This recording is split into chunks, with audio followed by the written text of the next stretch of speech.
Hello everyone, welcome to Kanen Coffee. Today we got this Lucca Espresso machine with us today.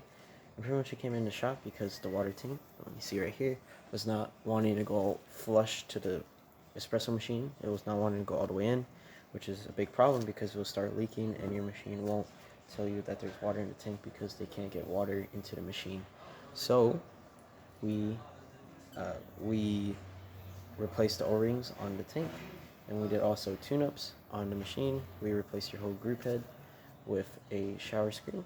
Like I was saying, we did a tune-up on this machine. We replaced the group head, the shower screen. We replaced the gasket surrounding it, the one that your portafilter hits when you turn it.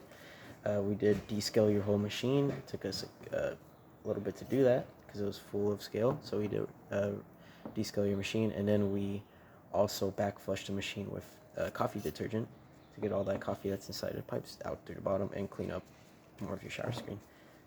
So we're going to do a few tests. We have this borrowed portafilter because we did not receive one when the machine was dropped off. And then we are going to test all the functions of the machine, making espresso, steaming, hot water. So we're going to start with this.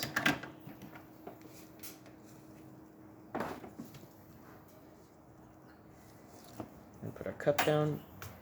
And this is using our test coffee, so don't worry if it runs too fast or too slow. I did not measure it at all, so we're just going to pour a shot just to show that it's properly working.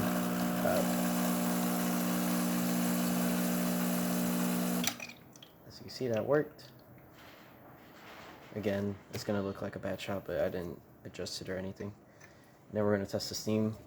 It's very powerful steam wand, so we're going to use this canteen. As you can see, very powerful steam wand.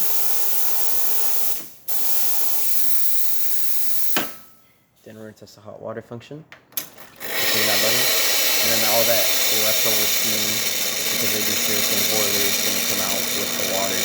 But after a while, it's just going to pour a steady stream of water. But yeah, that's all the functions of the machine, working well once again. If you did like this repair of any of our other videos, please leave a like, subscribe, and hit the bell. Thanks for watching.